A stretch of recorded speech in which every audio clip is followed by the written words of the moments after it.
Eu despedi o meu patrão.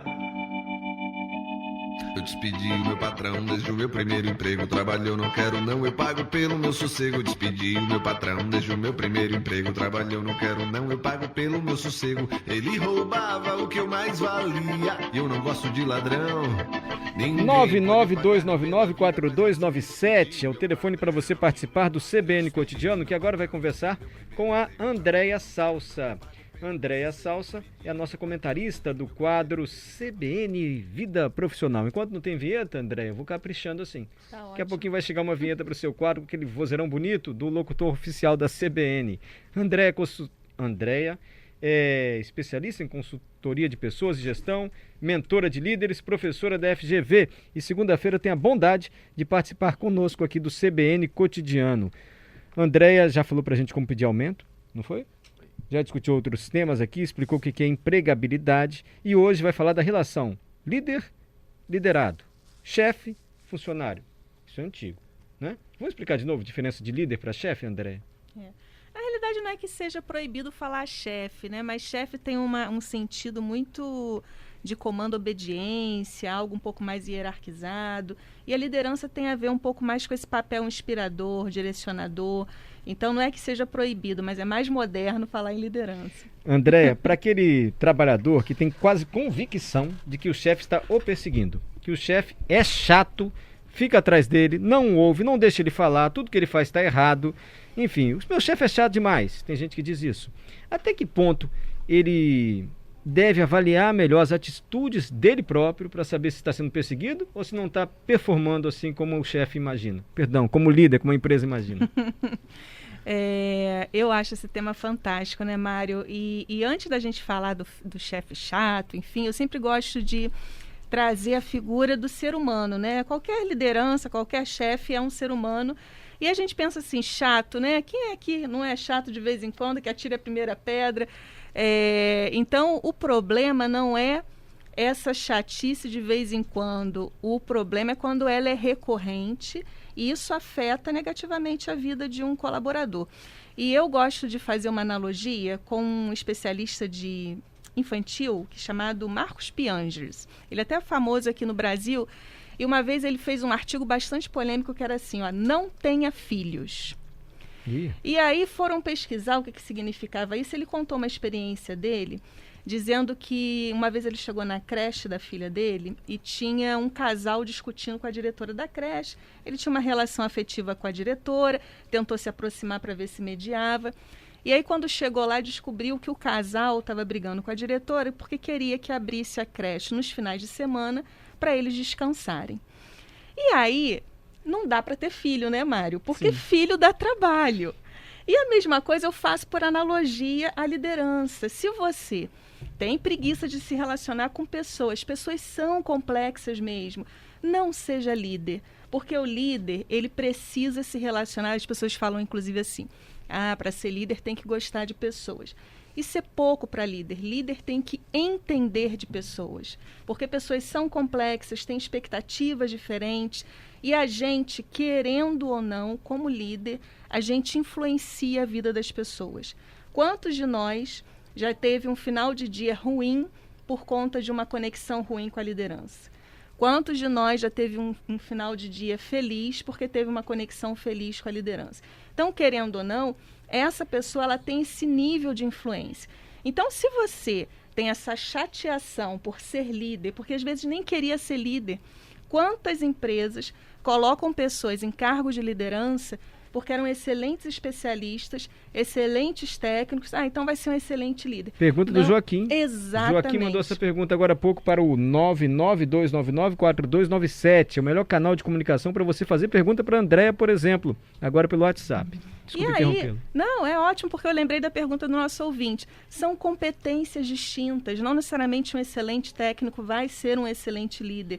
Essa capacidade de você se relacionar com pessoas e entender de pessoas é fundamental. Mas ainda no tema chatice de chefe, eu queria dar alguns nomes que são mais delicados e às vezes ainda é muito tabu, Mário, nas organizações. E eu que lido muito com alunos, com profissionais que estão no mercado, com líderes que estão em ambientes profissionais e que também têm liderança. ainda existe muito líder assediador. Existe assediador assim, porque agora você está olhando para o olhar aqui do liderado, né? Até que ponto o liderado pode identificar que ele de fato está sendo perseguido? Com o restante da equipe ele não fala assim só comigo, enfim. Quais são os sinais? Isso.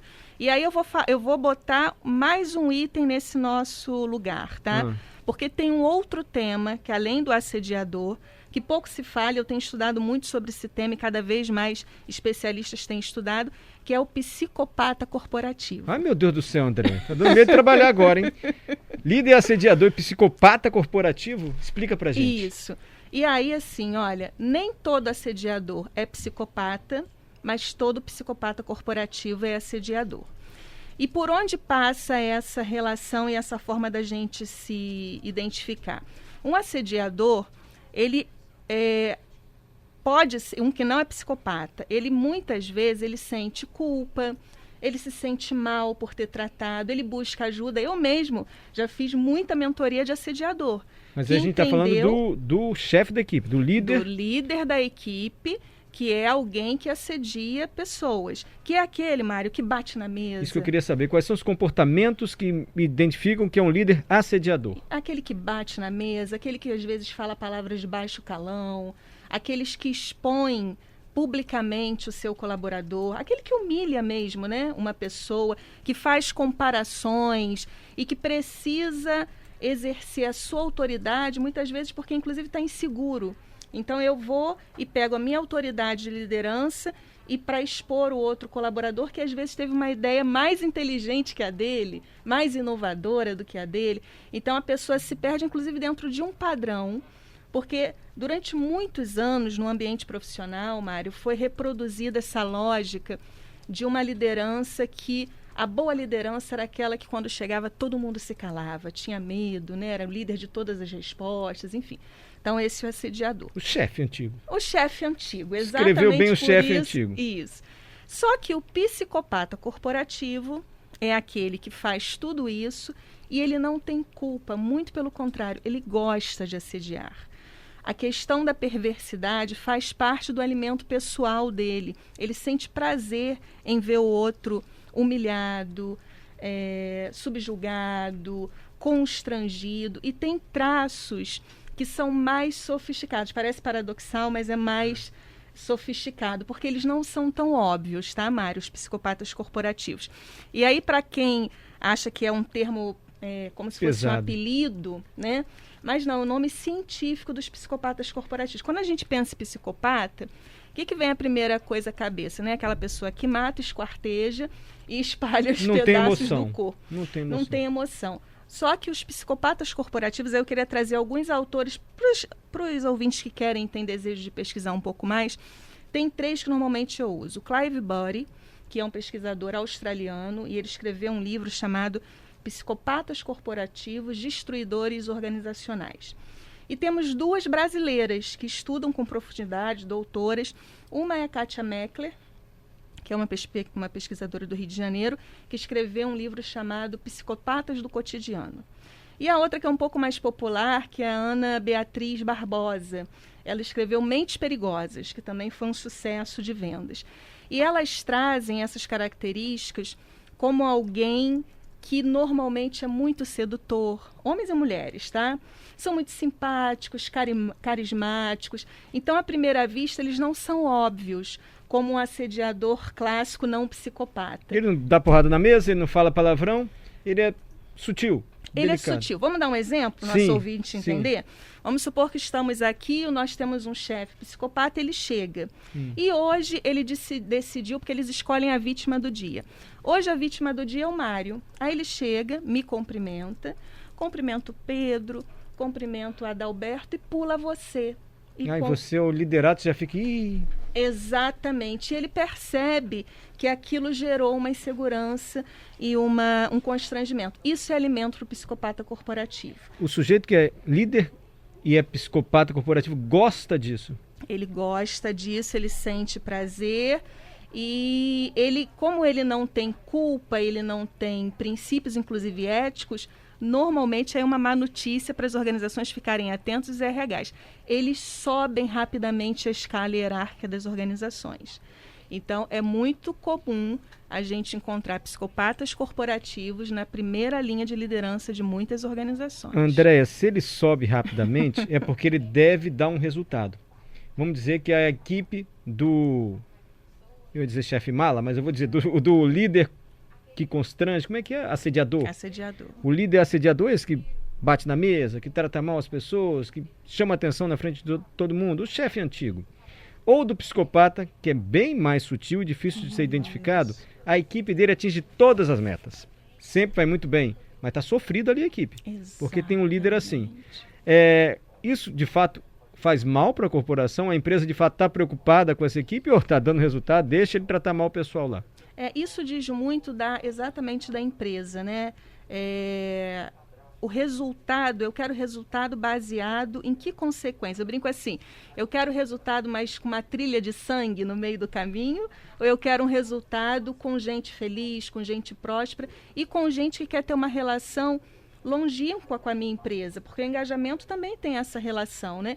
E uma política, uma gestão pelo medo, que é assim que eles encontram resultado, pela humilhação, pelo medo, né? Por colocar ali uma equipe em muita exposição, ele tem uma consequência, inclusive da gente ter o que a gente chama de quase que um inimigo oculto dentro das organizações, porque essa equipe ela vai encontrar alguma forma, vamos botar entre parênteses, de se vingar. Ou sabotando o resultado, ou sabotando esse líder, uma hora esse preço vai chegar. Ou expondo a imagem dessa organização que cada vez mais a gente comenta, né, nas redes sociais. A gente falou, né, na Andréia, segunda passada. espera um pouquinho, preciso interromper por causa do repórter CBN, que eu quero saber outra coisa. A equipe dá resultado, atinge as metas, mas o líder é esse perfil que você está descrevendo para a gente. A quem o liderado pode pedir ajuda? Eu não quero sair da empresa, eu preciso desse trabalho, mas meu líder age dessa forma. E retomamos aqui com a Andréia Salsa, repito, ela trabalha com consultoria de pessoas e gestão, é mentora de líderes, professora da FGV. Nossa comentarista de toda segunda-feira fala da nossa vida na empresa, da nossa vida profissional, não só na empresa, né? Caso pretendamos assumir assim um negócio próprio, né? Virar empreendedor, como é que a gente deve agir, enfim, nossa vida profissional é a conversa com a Andréia Salsa. Hoje ela está explicando pra gente como é que a gente identifica se nosso chefe é muito chato, perseguidor, ou se nós não estamos desempenhando bem nosso papel. Andréia já deu ótimas dicas aqui, descreveu figuras assim de líderes que não ajudam a equipe, não agem como deveria. Ela disse aqui do assediador, o líder assediador, também do psicopata corporativo. A gente até tomou um susto, está exagerando, André? Eu falei, não, isso é um termo já científico, já é um termo usado por alguns autores para identificar aquele líder, aquele chefe, que não age assim de maneira muito tradicional, batendo na mesa, xingando o funcionário, humilhando as pessoas na frente dos colegas, mas de maneira mais sutil. Ele vai maltratando ali o funcionário, é o psicopata corporativo. E eu perguntei, tá, mas se a equipe do psicopata corporativo, desse chefe que maltrata as pessoas, ainda que sutilmente, entrega bons resultados? O André falou, isso tem um preço. Vai chegar uma hora, a própria equipe, o André não usou o verbo sabotar, mas a própria equipe não vai entregar o que a empresa está esperando, e o preço pode sair muito alto. E esses líderes, esses psicopatas corporativos, ascendem muito rápido dentro da empresa, estava dizendo a Andréia. Aí eu perguntei, André, mas agora eu sou funcionário, eu sou um liderado de um psicopata corporativo. Assim, um chefe que vai maltratando aos poucos. Como é que eu peço ajuda se o resultado do time é muito bom? A quem eu posso recorrer? O RH está disposto a ouvir a queixa de um funcionário de uma equipe que está respondendo muito bem, alcançando todas as metas? Existem algumas empresas que já têm algum nível de maturidade com isso, que são os famosos, e isso é bem recente, tá? Em algumas empresas, que é o famoso compliance e ouvidoria, né? Algumas empresas ainda não têm tanta maturidade, porque não é trivial conduzir um bom serviço de compliance e ouvidoria, mas é um espaço ali para denúncias anônimas. Agora, quando a empresa não tem esse espaço, Mário, aí o assediador, que é diferente do psicopata corporativo, que é sempre assediador, mas não necessariamente o assediador é um psicopata, infelizmente inclusive os autores dizem que o psicopata corporativo não tem cura, não tem tratamento diferente do assediador que pode ajustar o seu comportamento. Então, um funcionário que não tem compliance, não tem ouvidoria e não tem um RH que talvez tenha uma escuta para ajudá-lo, ele tem duas alternativas. Ou ele procura tentar se afastar, né, e tentar mobilidade dentro da própria empresa, mudando de equipe às vezes para mudar de chefe, ou infelizmente ele não vai ter outra saída que não sair daquela empresa. Até para a saúde mental do funcionário. Exatamente. Não tem jeito. Não tem jeito e realmente é um tema ainda muito pouco discutido, e que bom que a gente está tendo essa oportunidade de trazer esse tema. Que bom que você está trazendo isso para a gente. A conversa começou assim, né? Meu chefe é chato, eu que vou mal, e vamos aprendendo mais. André, agora eu estou na Rádio Corredor, ali, e vira e mexe tem um colega, esse chefe, pelo amor de Deus, sujeito insuportável. Falar mal de chefe para colega não é uma boa, né? Para os liderados, assim. Isso depois contra quem está falando. Quando João fala mal de Pedro, eu conheço mais de João do que de Pedro.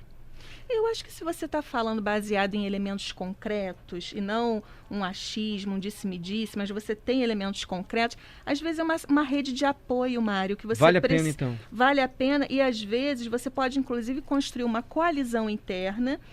Uma coisa é você chegar sozinho no RH, outra coisa é você chegar com um grupo de funcionários com exemplos concretos, evidências bem estruturadas e trazer, porque não vira a famosa fofoca, vira Entendi. Profissionais que só querem trabalhar e que não está no contrato de trabalho uma cláusula de ser humilhado e destratado. Eles só têm uma cláusula de entregar um trabalho para a organização, né? Perfeito. Fernando, chefe dá ordem para o serviço ser executado. O líder mobiliza e orienta para que o serviço seja executado. O primeiro, chefe, recebe desculpas. O segundo, resultado. Nossa, até rimou. Aqui a mensagem do Fernando. Um ouvinte que não quis dizer o nome. E quando o chefe coloca seus funcionários para vigiar uns aos outros? O ouvinte não deu o nome, mas a pergunta dele é pertinente, André. Isso pode acontecer, né? Até esse chefe assediador escolhe alguém ali, fica de olho na turma e tal, me conta tudo. Pode. É uma das políticas não só do psicopata corporativo, mas do assediador, que normalmente o assediador é uma pessoa que no fundo é muito insegura, então ele precisa criar alguns mecanismos para se proteger. Mário, eu acho que a gente não pode tirar da gente a responsabilidade individual. Né? Se alguém me pede isso, e isso claramente não é um posicionamento ético, o fato de eu fazer diz muito sobre mim. Então, não dá para a gente criar como álibi, o meu chefe mandou, eu faço. Se eu faço é porque, de alguma maneira, eu compactuo com aquela lógica, né? E aí não tem jeito. Ou eu peço mobilidade dentro da empresa, ou eu vou para uma empresa que tem um ambiente de clima organizacional mais saudável. Né? Ih, André, tem tantas perguntas, mas essa aqui, acho que mesmo com o seu poder de síntese, você não vai conseguir responder hoje. Fernando, como se lida em tempo de teletrabalho? Em que você não tem a relação tão íntima, assim, tão próxima, olho no olho. Fernando, essa vai ficar para uma próxima, né, André? Que essa é difícil responder.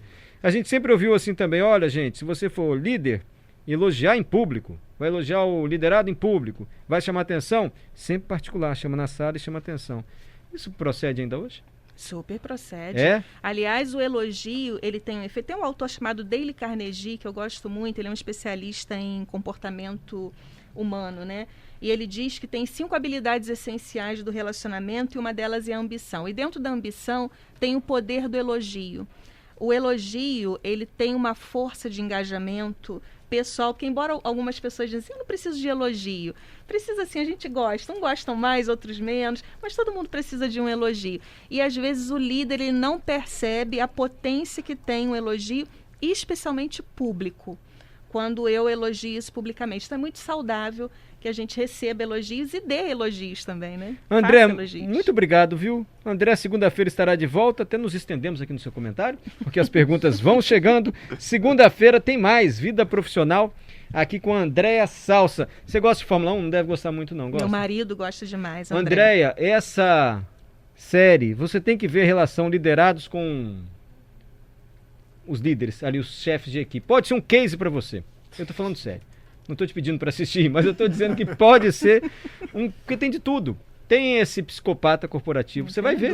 Não tenho dúvida. E tem conceitos daquele livro eu não sei se é atual ainda, o livro do Jack Welch, da GE. Maravilhoso, Jack Welch. Clássico. Durante muitos anos. E eu falei Jack Welch, desculpa.